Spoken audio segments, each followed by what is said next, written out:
आओ अब अपन पहले रीजन्स देखे अपन ने 1919 के, अब प्रोविजंस, रीजन्स और प्रोविजंस के बीच में एक टॉपिक आता है अपने, ये मॉन्टेग्यू घोषणा, मॉन्टेग्यू स्टेटमेंट या मॉन्टेग्यू डिक्लेरेशन, ठीक है ना, ये बड़ा इंपॉर्टेंट है। मतलब किस सीक्वेंस में पढ़ रहे हैं, पहले अपन ने कॉजेज देख लिया कि ये पारित क्यों किया गया था, अब अपन देख रहे हैं मॉन्टेग्यू डिक्लेरेशन एमडी, और उसके बाद आएंगे ये प्रोविजंस ऑफ द एक्ट, जो प्रोविजंस अपन अभी आगे देखेंगे। ये ऐसे ये 3 टुकड़े हैं, ये बहुत इंपॉर्टेंट है ये मॉन्टेग्यू डिक्लेरेशन, ठीक है ना। अभी देखेंगे, आप एक बार पढ़ो, फिर मैं आपको बताऊंगा कि कहाँ इसका कॉन्सेप्ट के रूप में अपन काम मिलेंगे, ठीक है। तो देखो ये मॉन्टेग्यू डिक्लेरेशन था क्या, ये मॉन्टेग्यू डिक्लेरेशन, अभी अपन ने इस एक्ट का नाम देखा था, इस एक्ट का नाम क्या था मैंने बताया था, मॉन्टेग्यू चेंज फॉर रिफॉर्म्स है। तो ये मॉन्टेग्यू कौन था, ये secretary of state for India था। तो जब ये अधिनियम बनने वाला था तो इससे पहले क्या होता है, देखो आज भी अपन देखते हैं भारतीय संसद में कोई आज कानून बनता है तो उससे पहले संबंधित मंत्री जो होता है उद्देश्य बताता है कि ये कानून हम क्यों ला रहे हैं। तो यही उद्देश्य secretary of state for India जो उस समय कौन थे, मॉन्टेग्यू, ठीक है ना, उन्होंने ब्रिटेन की संसद में बताया कि हम ये कानून क्यों बनाने जा रहे हैं 1919 वाला अधिनियम। देखो ये स्टेटमेंट तो कब का दिया हुआ, 1917 का दिया हुआ है, 20 अगस्त 1917। ये डेट बहुत इंपॉर्टेंट है, ये पूछ जाती है।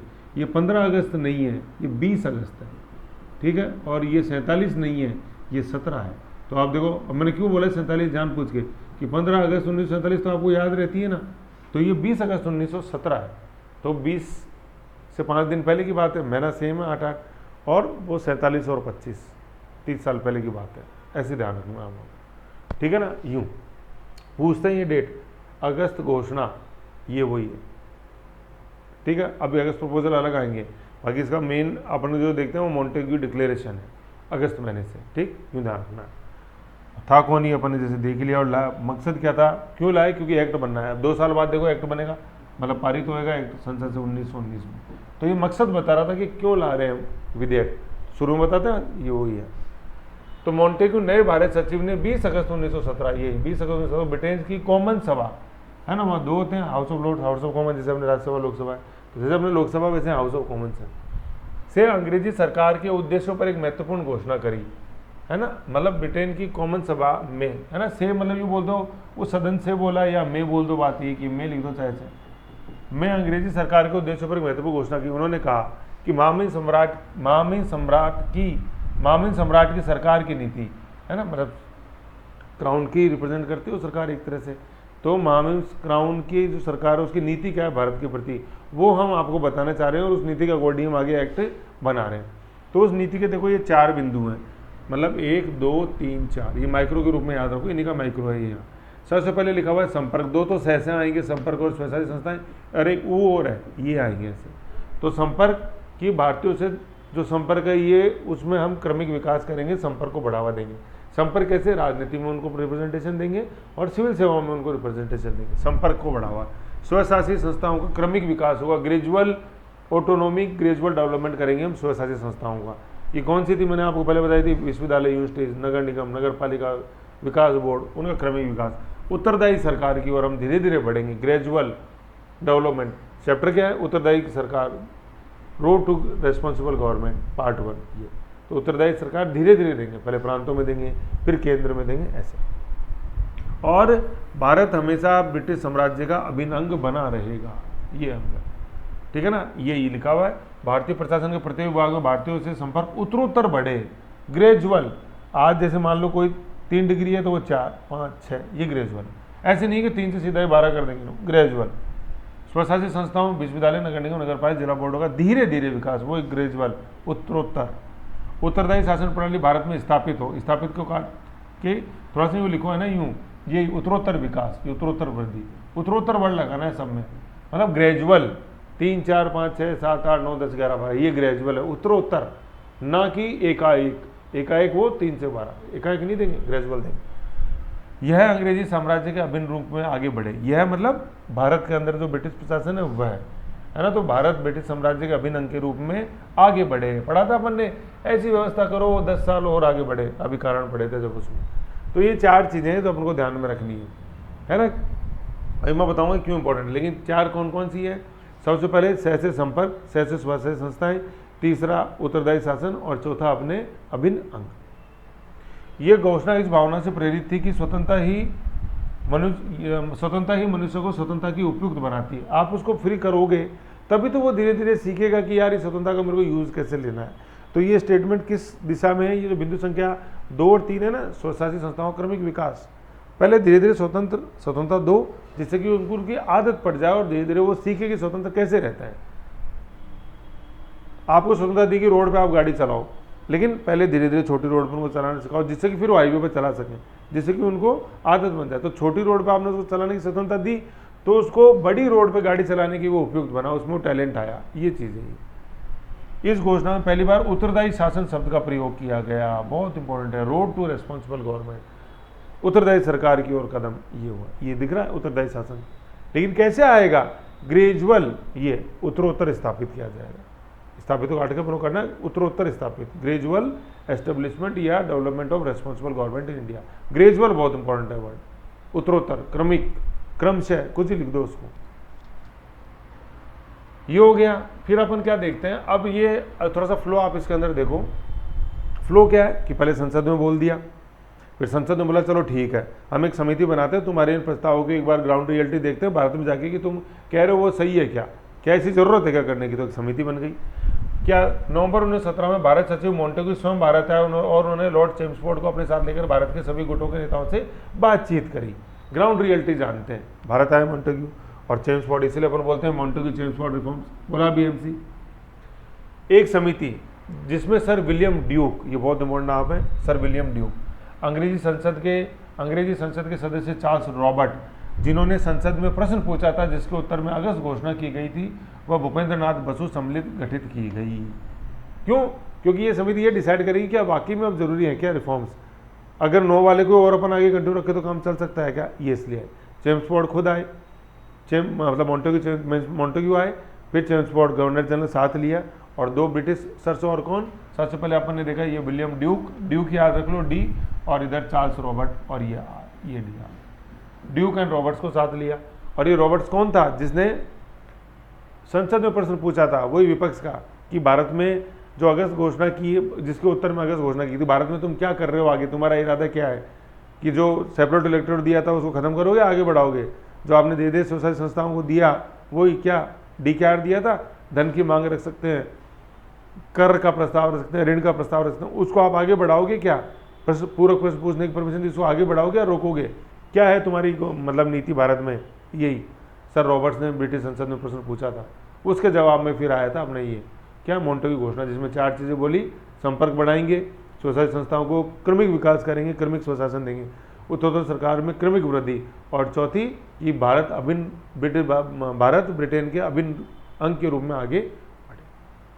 समझ गए? तो ये समिति बनी देखो अब। तो इसमें ये दोनों वर्ड याद रखने पर, ड्यूक एंड रॉबर्ट, और इधर जो आ रहे हैं ये अपने सुरेंद्र नाथ बसु, एस, ठीक है ना, ये सम्मिलित रूप से गठित की गई। भूपेंद्र नाथ बसु, BNB, ऐसे तो छोटे में लिख दिया करो, तो इससे कुछ दिमाग में प्रेशर पड़ेगा कि BNB क्या था, भूपेंद्र नाथ बसु। अब जैसे ये DR आ गया ना, तो ये डिवाइडेड रूल है, और यहाँ पे ये क्या आ गया, आपने ड्यू से पढ़ा ही है, विलियम ड्यूक, और R से रॉबर्ट्स, जिनके प्रश्न के कारण वही Montague secretary of state responsible हुआ और हाउस ऑफ कॉमन्स में दिया उन्होंने, लोकसभा के अंदर, स्टेट में। तो ये समिति आई, इसने सारा रीड किया कि हाँ यार परिस्थितियाँ अनुकूल है, अब करेंगे सुधार। अब ये देख लो, ये है इंपॉर्टेंट, बहुत ही इंपॉर्टेंट चीज़, 1919 के अधिनियम के प्रावधान सबसे पहले अधिनियम की प्रस्तावना, प्रीएम्बल, वेरी इंपॉर्टेंट कर दो इसको, समझ गए। ये पहला अधिनियम था जिसकी प्रस्तावना थी। इससे पहले अपन ने जितने भी पढ़े हैं, करीबन अपन 11 अधिनियम पढ़ चुके हैं। ये 15 की कड़ी के अंदर ये 12वां अधिनियम है, 12, 13, 14, 15, 12वां 19, 13वां 19 का है, 14वां 35 और 15वां 47। इससे पहले जितने भी अधिनियम थे किसी की भी प्रस्तावना नहीं थी। सर फिर इसका क्या मतलब हुआ? इसका मतलब प्यारे यही हुआ जैसे आज अपने भारतीय संविधान की प्रस्तावना है कि नहीं है, हम भारत के लोग भारत को एक sovereign socialist democratic Republic country बनाते हैं, तो उससे पता क्या लगता है कि भारतीय संविधान की आत्मा क्या है, ये पता लगता है। प्रीएम्बल का ये रोल होता है। तो वो कौन सा एक्ट था जिसकी सबसे पहली बार प्रस्तावना दी गई, ये समझ गए। एक तो चीज़ ये है कि इस प्रस्तावना को पढ़ लेंगे तो अपन को एक समझ में आ जाएगा, पहली चीज़ तो ये। दूसरा ये है कि एक बहुत अच्छा क्वेश्चन है जिसमें मैं आपको बताऊंगा कि 1919 वाले एक्ट की जो प्रस्तावना है, या उसको दूसरे वर्डों में लिखा था कि चीशायर्स कैट, कि चीशायरी बिल्ली की मुस्कान बनी रही 1935 के अधिनियम में। तो कहने का मतलब ये जो प्रियम्बल की भावना जो यहाँ थी ना, वो चिशायरी कैट, वो ये प्रियम्बल है। इसकी भावना, ये भावना ऐसी की ऐसी बनी रहेगी 1935 के अधिनियम में भी। वही चारों चीज़ें, संपर्क में उत्तरोत्तर वृद्धि, स्वशासन उत्तरोत्तर वृद्धि, स्वशासी संस्थाओं को उत्तरोत्तर वृद्धि, उत्तरदायी सरकार कम्युनिस्ट वृद्धि और अभिनंग बना रहेगा। ये चारों के चारों ऐसे कैसे 1935 के अधिनियम में चिपके, ये उस क्वेश्चन का आंसर है। तो स्टूडेंट क्या करता है, कुछ नहीं पढ़ता अधिनियम अधिनियम, ना तो मोंटेग्यू चेम्सफोर्ड पढ़ा, सॉरी ये प्रियम्बल, ना तो मोंटेग्यू चेम्सफोर्ड घोषणा पढ़ी, वो मोंटेग्यू की घोषणा पढ़ी 20 अगस्त 1947 नहीं 17, और ना ये प्रियम्बल पढ़ता, सीधा वो आता है 1919 के अधिनियम के प्रावधान, और उसमें भी डायरियर्की में प्रांतों की डायरियर्की पढ़ता हूँ मैं सिर्फ, जैसे 1909 में सिर्फ सेपरेट इलेक्टोरेट पढ़ते हैं, तो फिर उतने ही नंबर आएंगे, 10 में से 2 नंबर आएंगे ऐसे। तो इसलिए अपन पढ़ रहे हैं। देखो क्या है, इसकी प्रस्तावना में वे सभी तत्व निर्धारित किए गए जिसके अनुसार भारत में सुधार लाए जाने थे, जो लगभग वही थे जो 20 अगस्त 1917 की मोंटेग्यू की घोषणा के अंदर थे। तो घोषणा मैंने क्यों करी थी यार, घोषणा इसलिए करी थी कि विधेयक लाने वाले, फिर विधेयक लाने से पहले एक समिति बना दी, उसमें खुद चेम्सफोर्ड, मोंटेग्यू, फिर चेम्सफोर्ड, फिर ड्यूक और रॉबर्ट्स थे, और BNB भूपेंद्रनाथ बसु। अब देखो शॉर्ट फॉर्म याद रखने से ऐसे फटफट नाम याद आते हैं, ड्यूक, रॉबर्ट, भूपेंद्रनाथ बसु, ऐसे। नहीं तो सोचते यार वो विलियम हंटर था, विलियम ड्यूक, विलियम हंटर अलग है, W हंटर भी अलग है, ऐसे है ना। तो ये चीज़ है। अब देखो चारों चीज़ें इसमें वही है। देखो अब इधर देखो, पहले लिखा हुआ था संपर्क, ये आ गया, देखो वही भागीदारी। दूसरा वर्ड लिखा हुआ था वह स्वशासी, ये आ गया। तीसरा लिखा हुआ था उत्तरदायी सरकार क्रमिक विकास, ये आ गया। अब उत्तरदायी सरकार का ये प्रांतों में है, प्रांतों में स्वशासी देंगे। और पांचवा ये बिंदु आ गया अंग। वही चारों बिंदु इसके अंदर ऐसे कैसे हैं जैसे जो मैंने पहले बताए थे। ये देख लो 1 2 3 और ये चौथा अंग के रूप में। ये प्रांतों में जो स्वशासी स्वशासन है ना, ये उत्तरदायी सरकार का ही एक प्रैक्टिकल इम्प्लीमेंटेशन था। क्रमिक विकास पहले प्रांतों में देंगे, फिर 35 के अधिनियम में ये सेंटर में लगा देंगे, यही डायरेक्टली। समझ गए। तो ये था देखो, भारतीयों की प्रशासन के विभिन्न अंगों में भागीदारी, वही संपर्क बढ़ाया जाएगा। प्रशासन के भागों मतलब प्रशासन मतलब वही एग्जीक्यूटिव काउंसिल में देंगे, लेजिस्लेटिव काउंसिल में देंगे। भारत में स्वशासी संस्थाओं संबंधी संस्थाओं का विकास क्रम से आना चाहिए। क्रम से मतलब धीरे धीरे धीरे ग्रेजुअल, वही उत्तरोत्तर लिख सकते हो आप। स्वशासी संस्थाएं, विश्वविद्यालय, नगर निगम, नगर परिषद और विकास बोर्ड। भारत में उत्तरदायी सरकार की स्थापना क्रम से, वही उत्तरोत्तर धीरे धीरे। जैसे अब पहला कदम क्या उठाया हमने, प्रांतों में भारत सरकार के नियंत्रण से जहां तक संभव हो अधिकाधिक स्वायत्ता प्रदान की जाएगी। वेरी इंपॉर्टेंट कर लो और यही लिख लो, प्रोविंशियल डायरियर्की, प्रांतों में द्वैध शासन, ये इसी का ही देन था, द्वैध शासन। अभी अपने द्वैध शासन कंपनी में पढ़ा था, जो पिट से चालू हुआ और 1858 से खत्म हुआ। Court of directors of board of control Pitt से स्थापित हुए और 1858 से खत्म हुए, वही सेक्रेटरी ऑफ स्टेट आए उनकी जगह। अब ये द्वैध शासन अपन पढ़ रहे हैं किसमें, प्रांतों के अंदर। तो मोंटेग्यू ने बोला था ना, उत्तरदायी सरकार घोषणा संसद 20 अगस्त 1917। अब कैसे देंगे ये जानने के लिए समिति भारत आई।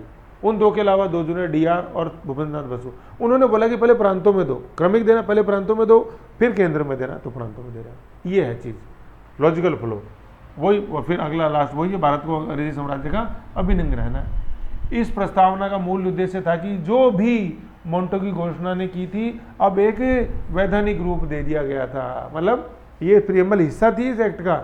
एक्ट को आज आप भी आप खोल के देखोगे ओरिजिनल को, तो उसमें प्रियम्बल बना हुआ है ऐसा कैसा, जैसे हमने कॉन्स्टिट्यूशन का। अंग्रेजी सरकार का भारत पर नियंत्रण स्पष्ट कर दिया गया और यह भी स्पष्ट हो गया कि भविष्य में किस दिशा में कैसे जाना है, किधर जाना है और कैसे जाना है, स्पीड क्या रहेगी। तो दिशा और गति इंपॉर्टेंट होती है, किधर भी अपन को जाना हो, ये चीज़ है। समझ गए। तो किस दिशा में जाना और कैसे जाना है। घर जाना है, किस दिशा में ये पता होनी चाहिए। पैदल जाऊंगा, बाइक से जाऊंगा, कार से जाऊंगा, ओला कैसे जाऊंगा, वो कैसे जाना, ये सब डिसाइड जरूरी होता है। गंतव्य पे सेफ पहुंचने के लिए पहले ही डिसाइड करना। समझ गए। तो ये चीज़ इसके अंदर है। तो अब फिर इसके आगे क्या आ जाता है, इसके आगे प्रोविजंस आ जाती है, मुख्य धाराएं। तो उससे पहले ये जो बीच में एक ट्रांजिशन है ना, ये जानना बहुत जरूरी है। क्या घोषणा में क्या कहा गया, उसको प्रैक्टिकली हमने भारत आके देखा, और फिर उस जो प्रैक्टिकल देखा उसको हमने प्रैक्टिकल रूप दिया, उस एक्ट की प्रियम्बल के अंदर हमने छाप दिया। 4 चीज़ें, संपर्क, स्वशासी संस्थाएं, 2 सह से हो गए, पूरा सह फिर आधा सह। तीसरा उत्तरदायी सरकार की क्रम से स्थापना, और चौथा अंग। खत्म हो गया। मोंटेग्यू की घोषणा हो गई 20 अगस्त 1947 नहीं 17, 15 अगस्त नहीं 20 अगस्त, और फिर ये प्रियम्बल होगी, आत्मा हो गई उसकी, खत्म हो गया अपना काम, ऐसे है ना। यूँ तरीके से पढ़ते तो चीज़ बहुत छोटी हो जाती है। अब नेक्स्ट अपन देखते हैं अधिनियम की मुख्य धाराएं। प्रियम्बल उतना ही इंपॉर्टेंट है जितने ही धाराएं, इसलिए इसको आराम से देखो। नेक्स्ट में अपन देखते हैं अधिनियम की मुख्य धाराएं, main provisions of the act.